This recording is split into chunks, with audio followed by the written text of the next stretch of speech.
काय झालं रे बा? मंडळी काय बसली? हा. कार्यक्रम काय चाललेला? हा. मध्ये घातलं सूर्याचे पोरगे मनी. तुझ्याकडे मध्ये काय चोरी करायला आलं काय? बापरे. काही जाकट काय आलंय? बरं. तुझ्याकडे काही चोरी करत नाही, काय जाकट टाकत नाही. हा. थोडा भाकरीचा कुडका देखील आणताय? बाकीचं कुठं का? पाहिलं? इकडचे तिकडचे लोक येतात आणि आपल्या मराठी माणसाला परेशान करतात. इकडचं तिकडचं म्हणताय का मला? बस. अरे भाऊ, तुझ्याच मराठी मातीमध्ये जन्माला आलेलं छोटस संस्काराचं फुल आहे. भारूड म्हणतात मला. भारूड? हा. अरे ही काय भानगड? भानगड?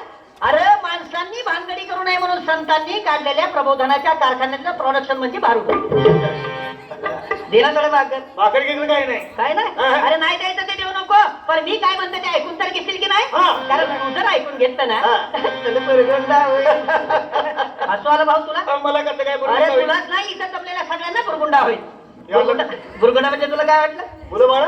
अरे भाऊ, बुरगुंडा म्हणजे लेकरं बाळा नाही. अरे बाबा, बुरगुंडा म्हणजे आमचं बासमध्ये बुरगुंड आहे शब्दाचा अर्थ आहे ज्ञान. तुला ज्ञान होईल की 4 युगाने 10 अवतार आमच्या करण्यामध्ये असतात. तुझ्या आहे तुझं पाशी, परंतु तू जागा चुकलास आणि तीच चुकलेली जागा दाखवण्यासाठी संतांनी ग्रंथांचं, भारुडांचं, वाङ्मयांचं निर्मिती केलेलं आहे. भाऊ मला सांग, एखाद्या वेळी ग्रंथ जुनं झालं, त्याचा दुसरा आवृत्ती काढताय, भारूड जर फाटायला लागलं त्याचं झेरॉक्स करून ठेवताय. परंतु मला सांग भाऊ, ज्या ग्रंथांचा संस्कार करून देण्यासाठी या नरध्याची प्राप्ती आम्हाला परमात्माला करून दिली, या नरध्याचं झेरॉक्स मशीन झालं का रे भाऊ तयार? नाही नाही. म्हणून म्हणतोय मी की तू जर माझं ऐकलं ना तर बुरगुंडा होईल वैयाचे, तुला बुरगुंडा होईल, बुरगुंडा होईल वैयाचे, तुला बुरगुंडा होईल, बुरगुंडा होईल वैयाचे, तुला बुरगुंडा होईल. आता तुला होईल वया, मला बी होईल, तुला बी होईल वया, मला बी होईल. आता तुला बी होईल वया, मला बी होईल, तुला बी होईल वया, मला बी होईल. आता बुरगुंडा होईल वैयाचे, तुला बुरगुंडा होईल, बुरगुंडा होईल वयाचे, तुला बुरगुंडा होईल. अतिशय सुंदर या ठिकाणी सादर आहे. बघा, नवल झाले स्वानंद कुंकुला सवे घेऊन निघाले, प्रेमाचा कुंकू भाळीला. काय झालं रे भाऊ? ए बाई, काय झालं? तुला का कुंकू विकायला आली काय? मग आता कुंकू नाही ऐकणार तर काय वाटतंय तुला? आमच्या माता बहिणी कुंकू लावत नाही. आमच्या आया बहिणी आता कुंकू नाही अजिबात लावत नाही. काय लावते मग? जसा साडीचा रंग तसा टिकलीचा रंग. मग मॅचिंग म्हण ना. हा, matching. मॅचिंग जसं साडीचं रंग रंग तसं टिकलीचं रंग यालाच मॅचिंग म्हणतात ना बा. हा. पण खरं सांग भाऊ, या वरच्या रंगांचं मॅचिंग तर कधीही करता येईल, परंतु संसारामध्ये खरं आनंद, खरं सुख भोगायचं असेल तर नेचर मॅचिंग असं असं नाही वाटत. नेचर मॅचिंग असेल तर या वरच्या रंगांना महत्व आहे. मी म्हणत नाही आई माझं कुंकू लावून तुझं टिकली लावू नको, परंतु टिकलीच्या रूपानं सौभाग्याचं दान किती ठिकाणी वाटत फिरतं आमचं माऊली. अरे भाऊ, सकाळी उठलं, बाथरूम मध्ये गेलं, बाथरूमची भिंत सौभाग्यवती भव, बाहेर आलं, आरशा पुढे बसलं, आरसा सौभाग्यवती भव. मी म्हणत नाही आई माझं कुंकूला, परंतु कुंकू लावण्याच्या पाठीमागं काहीतरी शास्त्रीय कारण.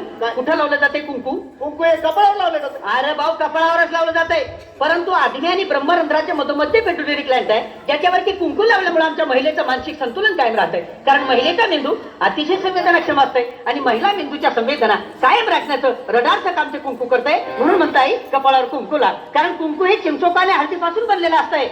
एखाद्या वेळी इंचू चावला ना रे भाऊ तर चिंचोका उगाळून लावून बघ, विंचवाचं झर उतरवण्याची ताकद त्या चिंचोक्यात आहे. मग खरं सांगाय, जर विंचवाचा झर उतरवण्याची ताकद त्या चिंचोक्यात आहे तर त्याच चिंचोक्यापासून तयार झालेलं कुंकू जर तुझ्या कपाळावर लागलं तर तुझ्या डोक्यावरचं टेन्शन नाही का कमी होणार? बघ आई बघ बघ, तुला कुंकू लावायचं सांगितल्याबरोबर पुरुषांनी टाळ्या वाजवायला सुरुवात केलं. पण पूर्वीच्या काळी आमच्या पुरुषांना बी शेंडी होता ना रे भाऊ. आता हाय शेंडी काय सापडत नाही. आता नाही शेंडी. शेंडी शेंडी म्हणजे काय? शेंडी म्हणजे शेंडी म्हणजे लांब केस. ए भाऊ, शेंडी म्हणजे लांब केस नाही. अरे बाबा, शेंडी म्हणजे माणसाच्या मेंदूरूपी टीव्ही मध्ये सद्विचारांचं प्रक्षेपण करणारा अँटिना. आता ते अँटिनाच राहिलं नाही तर कसं तरी मिक्स घुसणार नाही बाबा.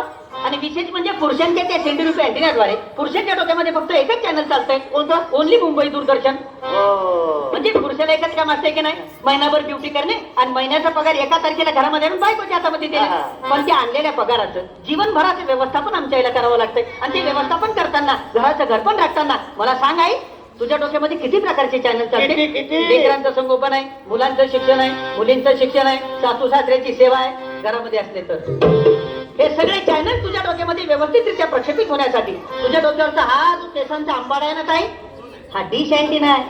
आता मला सांग, या डिश अँटिनाच्या काड्या जर ब्युटी पार्लर मध्ये जाऊन तू कमी केल्या तर तुझ्या मेंदुरूपी टीव्हीच्या पडद्यावर मुंग्या नाही काय ना?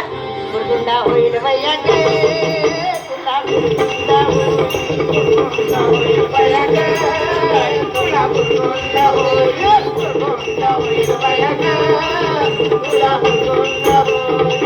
चार युगाची काठी बोदळी दशावतार खेळे. काय झालं? तेव्हापासून घाण वास येते त्या पुतळीचा. खरंच वाटतो. या पोतळीचा वास येतोय. अरे भाऊ, ही पोतळी नाही, अरे ही पृथ्वी आहे. हे रंगीत रंगीत तुकडे आहेत, नाही अनेक प्रकारचे देश आहेत, पण ही पृथ्वी आहे. मला बी सोडू नको समजू. हे तुम्ही आम्ही जे आहेत ना आजकालचा मानव, ते मी आहे. बरोबर. आणि तुमच्या प्रत्येकाच्या घरामध्ये ज्या लेकरांनी जन्म घेतला ते उद्याचं भवितव्य हे आहे. अरे बाबा, माणसाला सुरक्षित ठेवण्यासाठी पृथ्वीवर पूर्वीच्या काळी डोंगर होते, नद्या होत्या, पशु होते, पक्षी होते, प्राणी होते. पण माणसानं स्वतःच्या सुखासाठी या पृथ्वीला सगळं बर्बाद करून टाकले. ती बर्बादी म्हणजेच माणसाची बर्बादी आहे. म्हणून तुला सांगताय, आज तुझे काय कमवतोय ना ते याच्यासाठीच ना रे बाबा. याला चांगलं राहायला घर मिळावं, याला चांगलं सुख मिळावं, याच्यासाठीच ना. पण उद्या मला सांग, तुझ्या स्वतःच्या आतताईपणामुळे जर या लेकराला उद्या शुद्ध हवा नाही मिळाली, शुद्ध पाणी नाही मिळालं, श्वास घ्यायला एक सुद्धा हवेचा कण नाही मिळाला, मला सांग वारशामध्ये तू याला काय देणार आहे? म्हणून सांगतो मी, तुला जर सुरक्षित राहायचं असेल तर पर्यावरणाचं रक्षण करण्यासाठी एक तरी झाड लाव. काही असं कोण सांगितलं? एका जनार्दनी आनंद झाला, संती जय जयकार केला, हा शकून बोला पाहो, पुन्हा गुरगुंडा होईल वैया गे, तुला गुरगुंडा होईल वैया गे, तुला गुरगुंडा होईल.